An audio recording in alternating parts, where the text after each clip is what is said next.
Hey, Mihir, can you hear me? Hello. Yes, I can hear you. I can hear you. Yeah, Perfect. How are right. you? I'm great. How are you? I'm doing fine as well. Awesome. Well, I really appreciate you taking your time to come meet with me. We just had No some worries. we're just like really interested in your work with like AI and healthcare, and we want to, just learn more a little bit. Oh, yep, sure. So what can I address you by? Dr. Pillai?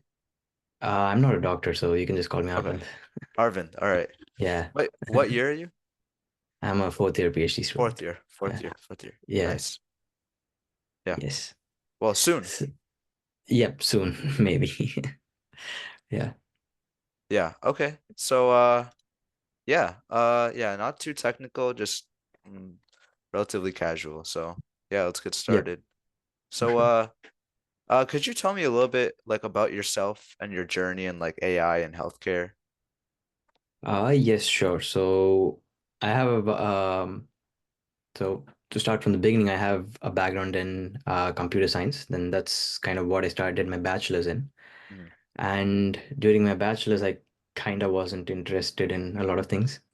I knew that I didn't want to do software engineering, so Right. I used to focus a lot on image processing research. Worked on that for a bit, and then I decided to pursue a master's in the US. And that's where I kind of found out my interest in healthcare. So during my master's, I worked on a project with drug protein interactions, which kind of helped me get into a research position at AstraZeneca, which is a pharmaceutical company.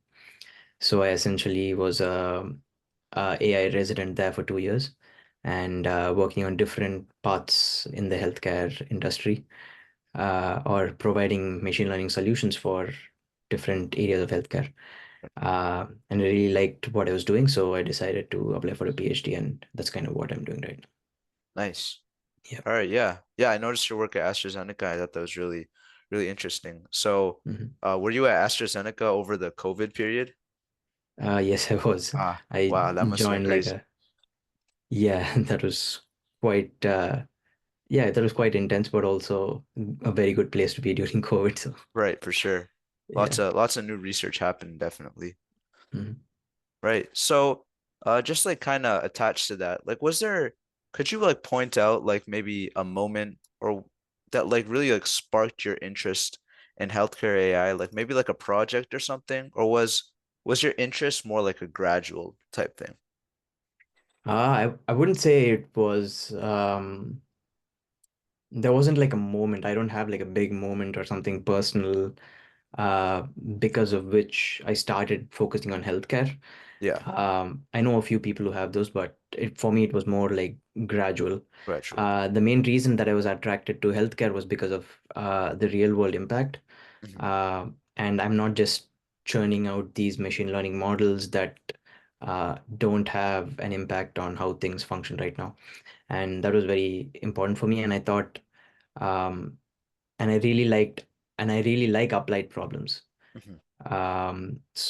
And healthcare is like a very interesting field in the sense that you just simply don't build machine learning models like how you would do um, if you're working in core machine learning. Right, You will need to understand the physiology and the different aspects of the data that you're dealing with because it's completely different from uh, what you right. actually do in uh, it's different. It's much different from core machine learning data sets that are used.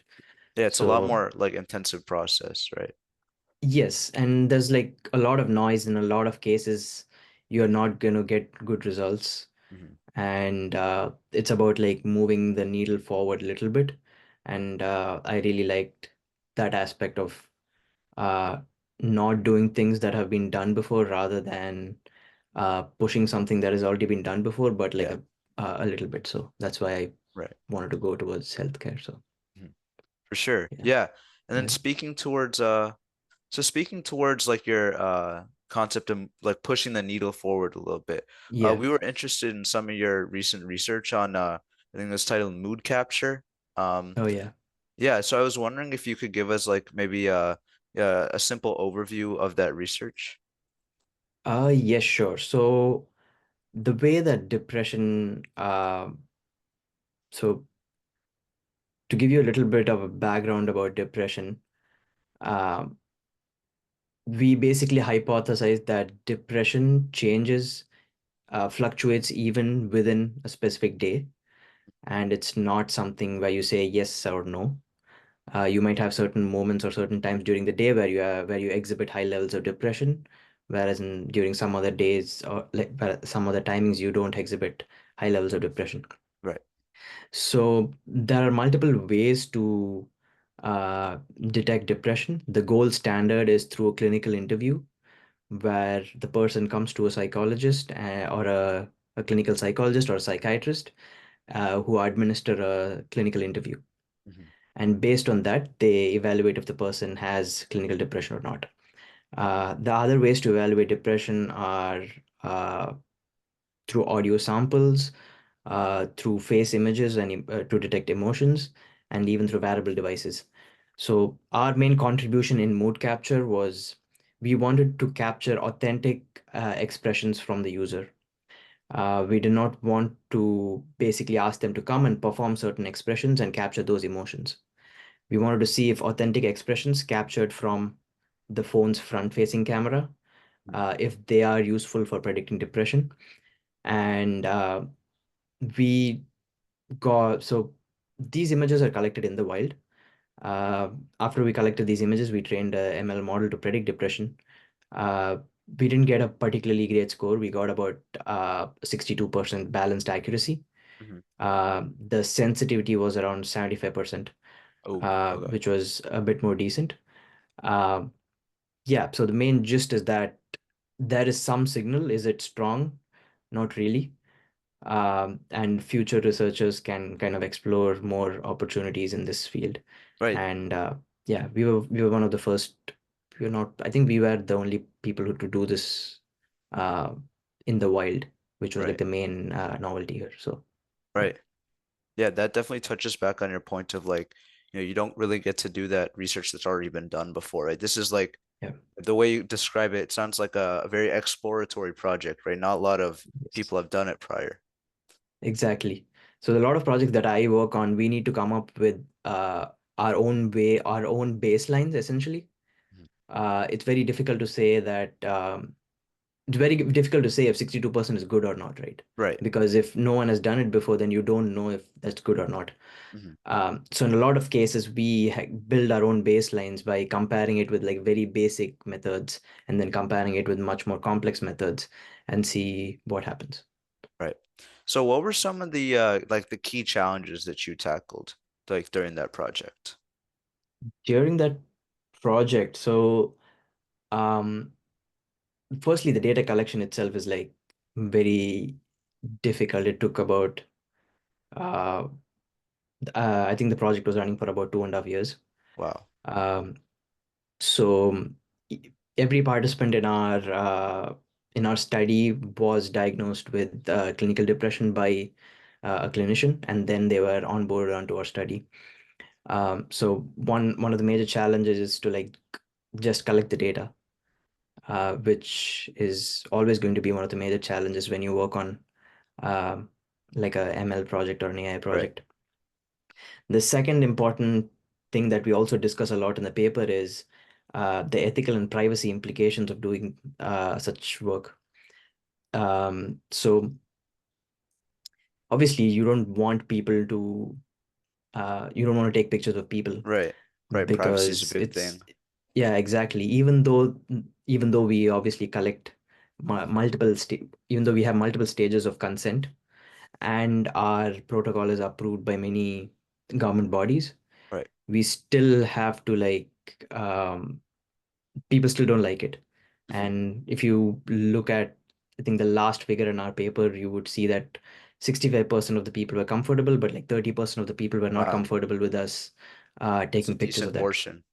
Yes. Yeah. So we are working on mode capture too, which is uh, a method where your image will never leave your phone. Hmm. Everything will probably be done on the phone itself, which would essentially give you more confidence or more privacy Right. in terms of doing that. So those are the two main challenges that I would say. Hmm. Yeah. Yeah. One more thing that I would add is when you work on these kinds of projects, it's important to have a gauge of how it performs versus different subpopulations. For example, across genders, across age, across race, and all that. Mhm. And this is like very tuned towards your data. If your data is like primarily just white and female, your model is going to perform well on that particular demographic. Right. I was gonna ask Um, about there's a like always a constant discussion of like fairness and yeah, equality, right? So you're touching on that, right? yeah, for sure. So that is there are two parts to it. One is like it's important to discuss this and just show it in your work Hmm. so that people know what the advantages and limitations of your method is basically. Um, the other point is like you cannot learn what is not there in your data set in a Right. way. Uh, It's and hard to it generalize. exactly. So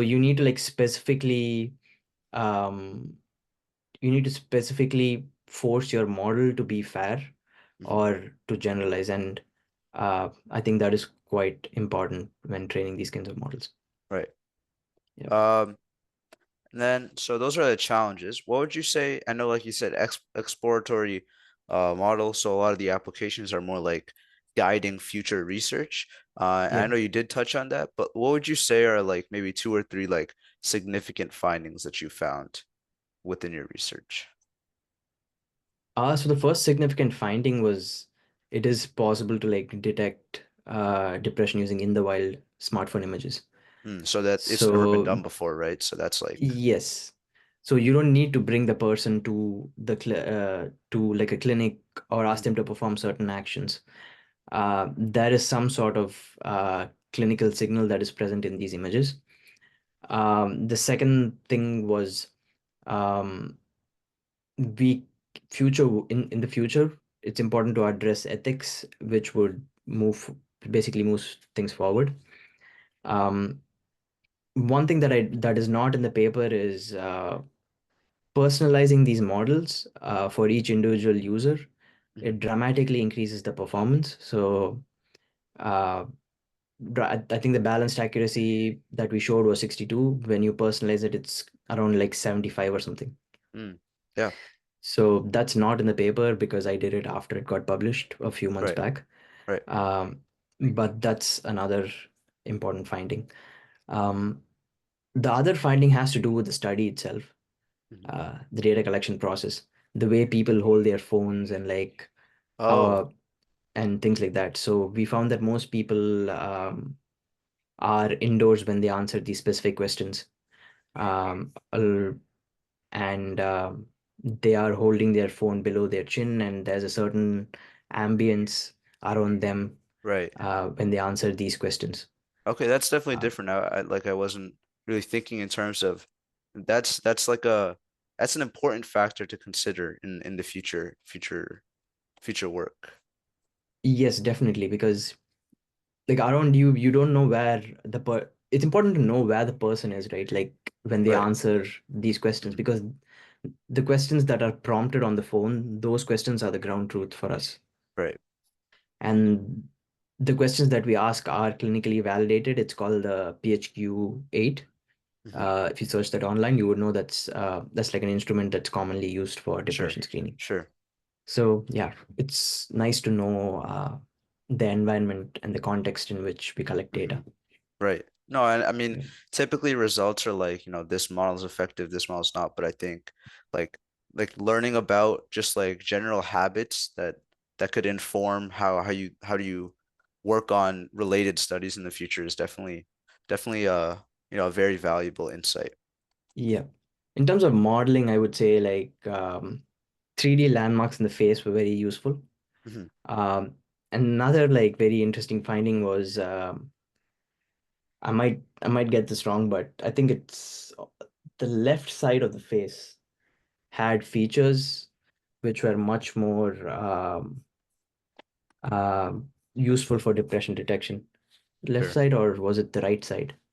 It might be the A right, side, but right? Like a certain one, yes. So there is like some sort of asymmetry, and this asymmetry is not pathological. It's not because of depression. is because of the way people hold their phones. Mm-hmm. So, So so so there's no yeah, like or did you guys find like an explainable reason for why that's true, or did you highlight that somewhere? yes, it's in the paper. We found that yeah, so there is an asymmetry in terms of what kinds of features in the face are actually important for Oh, depression okay. detection. Hmm. And the main reason for that is the way that people hold their phones. Right, right, Because if a lot of people are right-handed, right?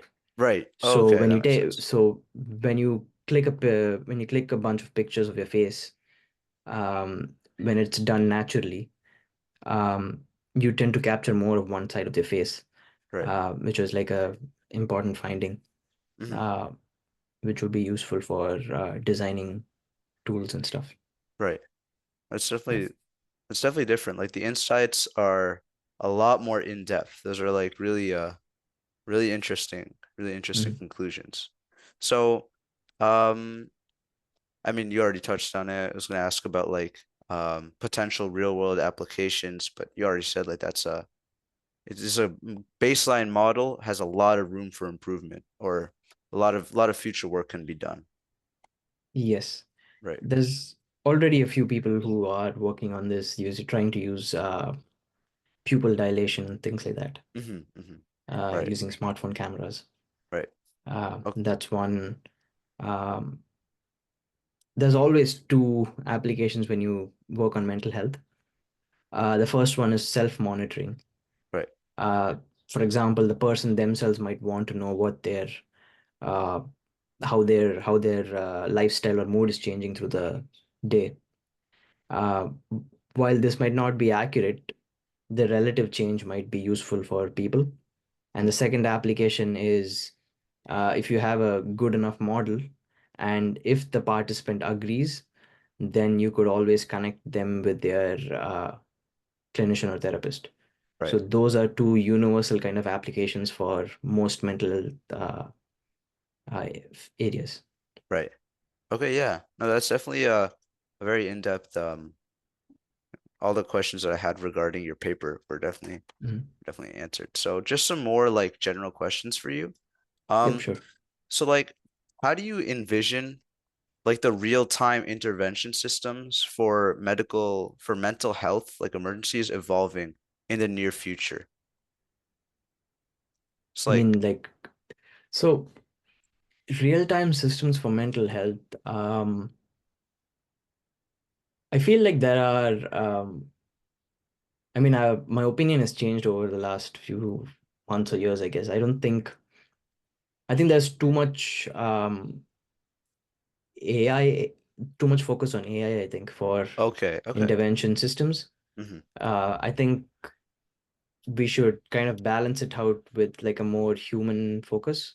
Right. I was gonna ask In about like how you think the balance between human and AI going forward will be. Yeah, so I feel like you would definitely need to have a human in the loop. Hmm. There is no like there is not going to be an automated intervention system, or I shouldn't say like not going to be. I have to say, I probably have to say like I wouldn't want to have an automated Right. intervention system. It Hmm. has to be semi-automated, and the power will eventually have to be given to the user. Right. Like if I want uh, automated interventions, then I will have to essentially ask for it.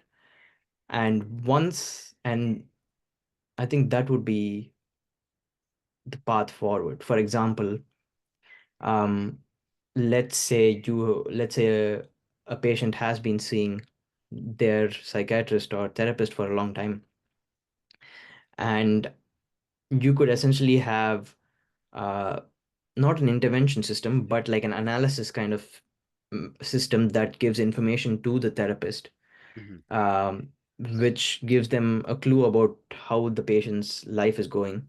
Hmm. And both the parties agree that um, these interventions are like kind of useful Right. So more like a in order. tool, not really like a solution. It would be Yeah, I don't think it's quite difficult to provide a solution in mental health because it's much different from other fields of medicine, I would say. right. Yeah, because like if you have a tumor, you could like take a scan of it and you could say, you could point, okay, yeah, this is the tumor, and then we're gonna like surgically remove it or something. Right.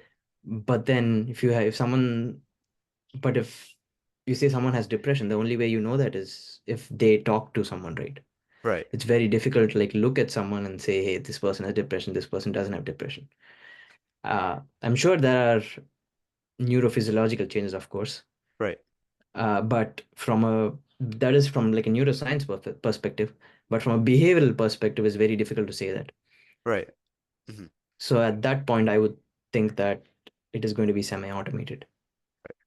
Okay. Yeah. Yeah, I think that's what, that's pretty much the consensus generally. It's more like a you have AI, you'll have doctors, and they'll work together to make best educated decisions.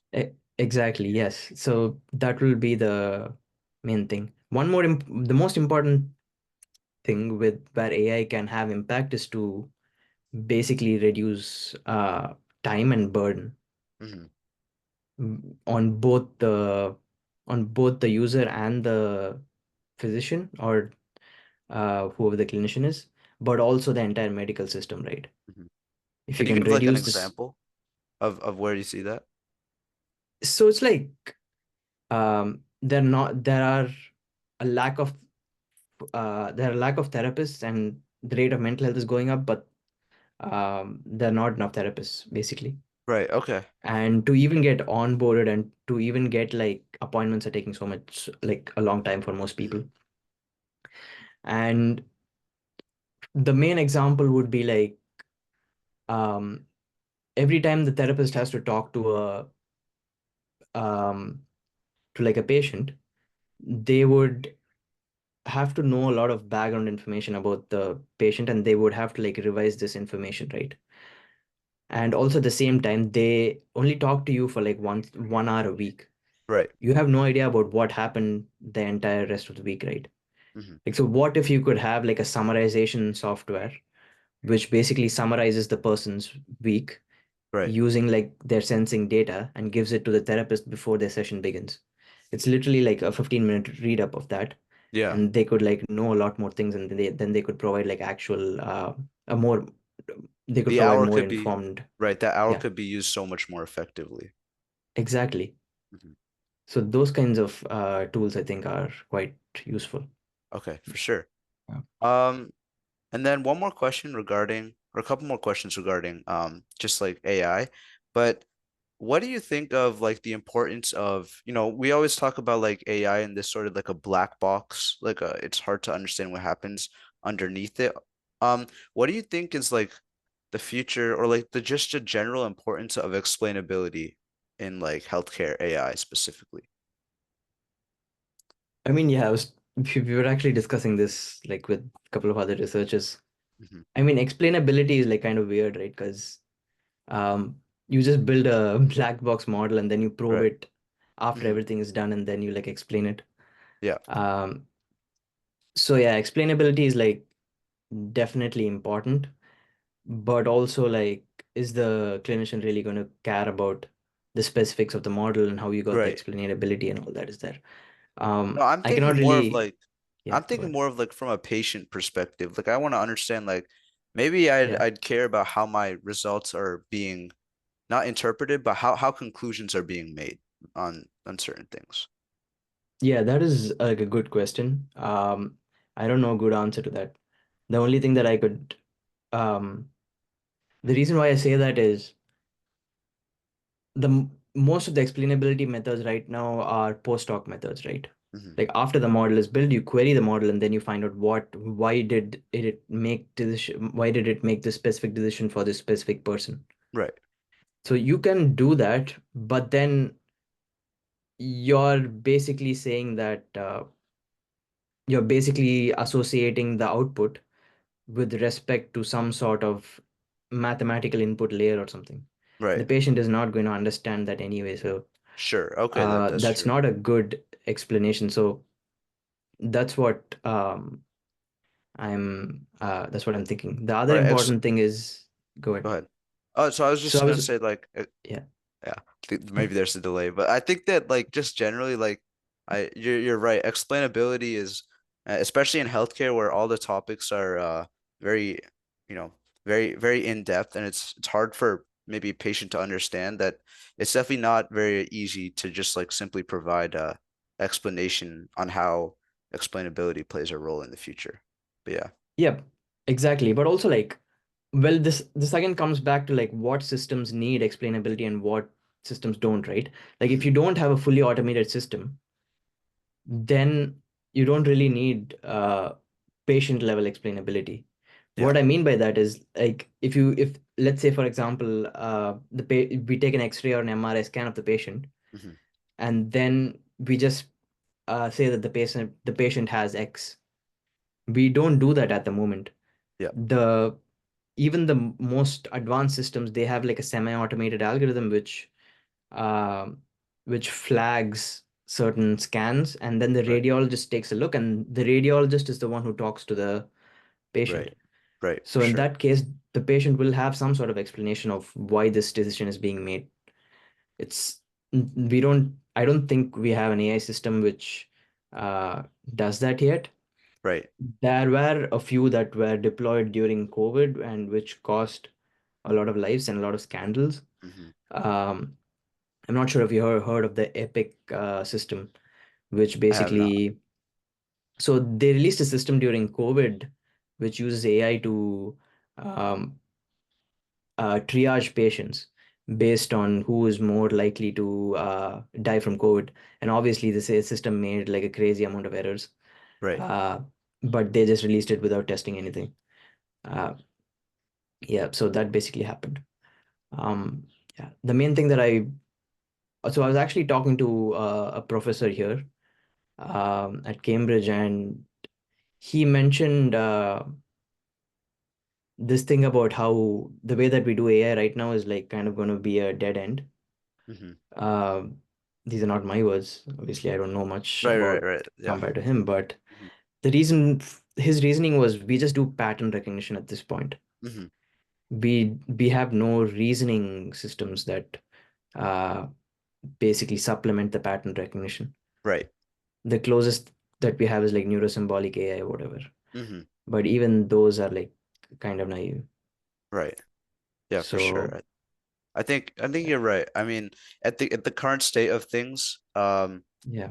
explainability is more of an afterthought considering, what the AI model does is more like just like it's like a first step. The model will like give some insights, but after that, the doctor is still the one making the decision. So there's no like real reason to, explainability is not really like a first thought thing right now.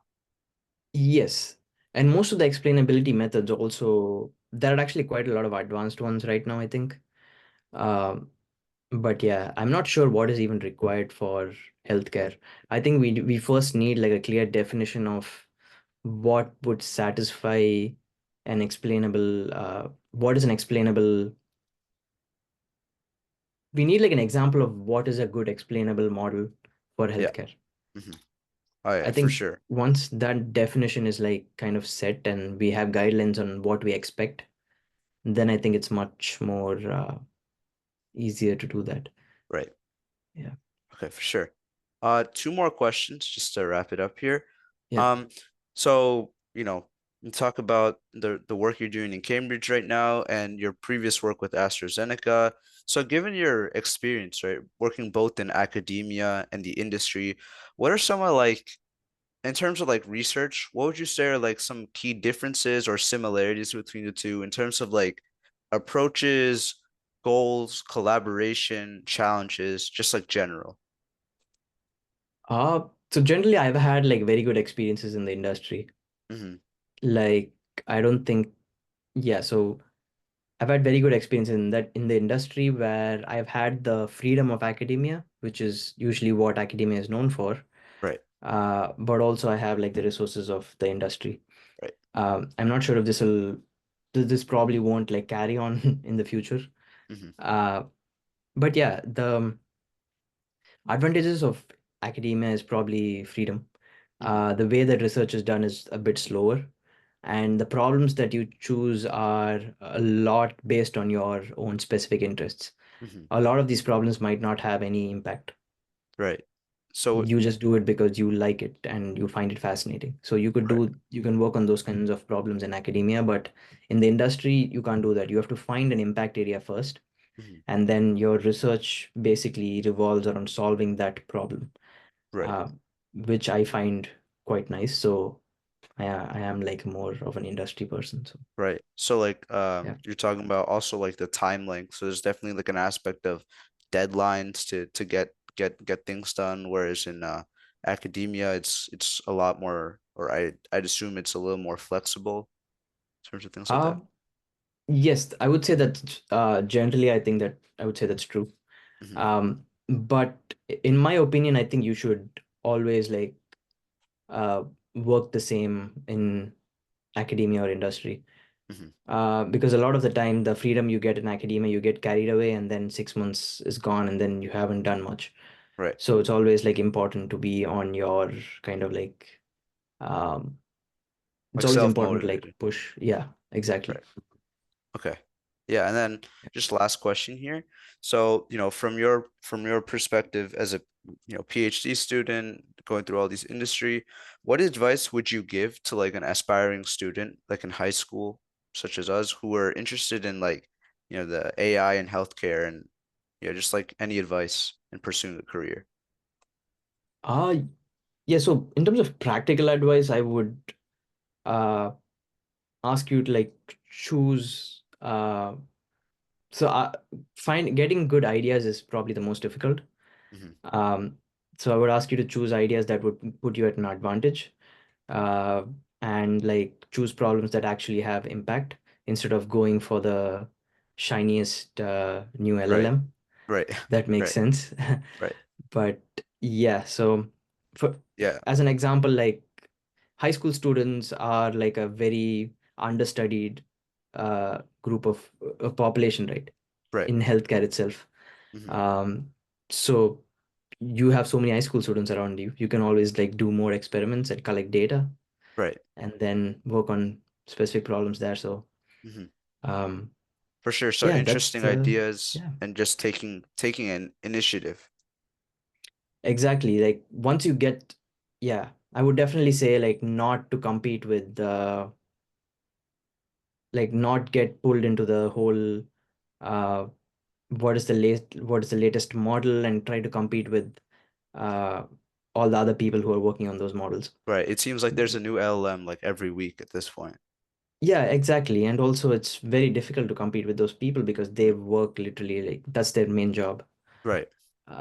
So yeah, so we have probably have to do what is there, what is available to you, Hmm. and focus on practical impact, right? Right. What would have the more impact, what would have the most impact in your local community or something. Hmm. That is quite important. And um, yeah, a lot of research groups care about those kind of problems. Hmm. It's not just the super large scale problems. People care about like the small community level problems as well. In yeah, to give you Right. like a tangible, uh, tangible like example, conferences like I'm not sure if you heard of Kai, Conference on Human Computer Interaction. They Right. care a lot about these kind of problems, Hmm. and they're the top conference in HCI. So Right. yeah, Okay. there are a lot of things like that. For sure. Okay. Yeah. Yeah. Thank you for a lot of very interesting insights. I love learning about your research and all the advice is great. So thank you. Yep. No worries, no worries. Good luck for your high school and your Right. college, I suppose, and Yeah, have I fun. guess. Yeah. Yeah. All right. Thank you so much, Arvind. Have Yep. a great day. Yep. See Bye-bye. you. Bye bye. Bye-bye.